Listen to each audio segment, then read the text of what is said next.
We're going to start a new book today. I just finished The Diary of Anne Frank, so I'm hoping this one ends a little bit better. Charlotte's Web. I've never actually read the book. I remember some students in some classes in school were asked to read it, or read it with their classes. I remember my brother's class read it, my twin brother in Cats, but we weren't in the same class. So I didn't read it. I remember they played the movie, and I remember the voice of the pig, how that voice, but I don't remember actually what happens at the end. I hope. I don't know. I remember it's sad, I guess. So I don't know. But I like spiders and I like pigs, so it should be a quick read. We'll read it in a couple of days. E.B. White's Charlotte Webs. It's got a little spider web on it, so it's kind of fitting. Doesn't look like anybody has ever read it before. The pages haven't been moved.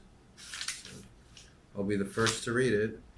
This copy looks like it was originally printed in 1952, renewed in 1980. This particular printing is September 2004. Do you guys remember what you were doing in September 2004? Were you alive then? That was 14 years ago.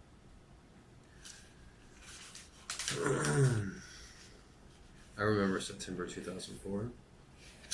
Chapter 1, Before Breakfast. "Where's Papa going with that axe?" said Fern to her mother as they were setting the table for breakfast. "Out to the hog house," replied Mrs. Arable. "Some pigs were born last night." "I don't see why he needs an axe," continued Fern, who was only 8. "Well," said her mother, "one of the pigs is a runt. It's very small and weak, and it will never amount to anything, so your father has decided to do away with it." "Do away with it?" shrieked Fern. "You mean kill it, just because it's smaller than the others?" Miss Arable put a pitcher of cream on the table. "Don't yell, Fern," she said. "Your father is right. The pig would probably die anyway." Fern pushed the chair out of the way and ran outdoors. The grass was wet and the earth smelled of springtime.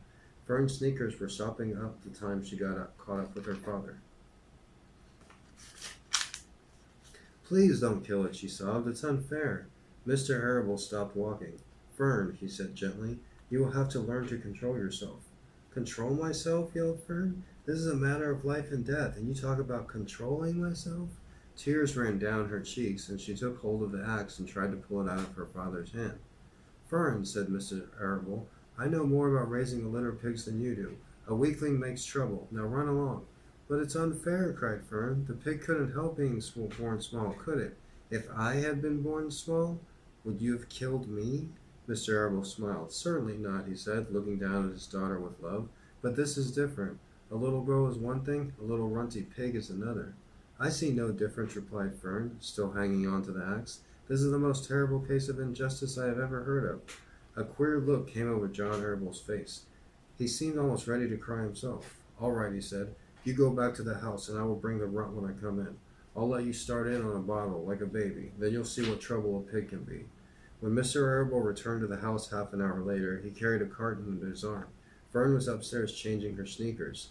The kitchen table was set for breakfast, and the room smelled of coffee, bacon, damp plaster, and wood smoke from the stove. "Put it on her chair," said Mrs. Arable. Mr. Arable set the carton down in Fern's place. Then he walked to the sink and washed his hands and dried them on a roller towel.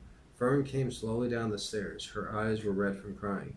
As she approached her chair, the carton wobbled, and there was a scratching noise. Fern looked at her father. Then she lifted the lid of the carton. There, inside, looking up at her, was the newborn pig. It was a white one. The morning light shone through its ears, turning them pink. "He's yours," said Mr. Arable, "saved from an untimely death, and may the good Lord forgive me for this foolishness." Fern couldn't take her eyes off the tiny pig. "Oh," she whispered, "oh, look at him. He's absolutely perfect." She closed the carton carefully. First she kissed her father, then she kissed her mother, then she opened the lid again, lifted the pig out, and held it against her cheek.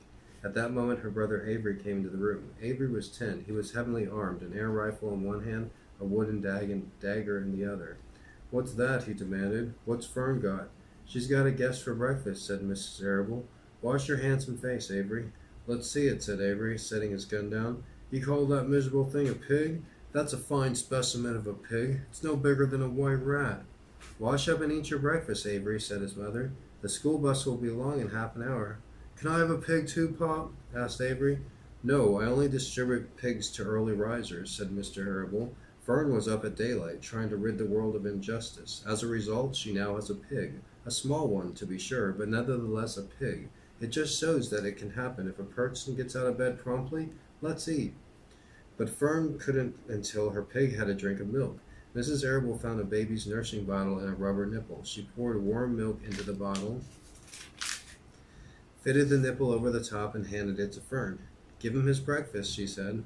A minute later, Fern was seated on the floor in the corner of the kitchen with her infant between her knees, teaching it to suck from the bottle. The pig, although tiny, had a good appetite and caught on quickly. The school bus honked from the road. Run, commanded Mrs. Arable, taking the pig from Fern and slipping a donut into her hand. Avery grabbed his gun and another donut. The children ran out to the road and climbed into the bus. Fern took no notice of the others in the bus. She just sat and stared out the window, thinking what a blissful world it was and how lucky she was to have an entire charge of a pig. By the time the bus reached school, Fern had named her pet, selecting the most beautiful name she could think of. Its name is Wilbur, she whispered to herself. She was still thinking about the pig when the teacher said, Fern, what is the capital of Pennsylvania? Wilbur, replied Fern dreamily. The pupils giggled. Fern blushed. That was chapter 1 from E.B. White's Charlotte's Web. I thought it read really great. I'm going to enjoy reading this. Also, apparently, I can use my different voices. If you enjoyed that, and if you enjoyed my reading, obviously I did a good job. Click the thumbs up button, hit the subscribe button, and stay tuned for more videos. Thanks.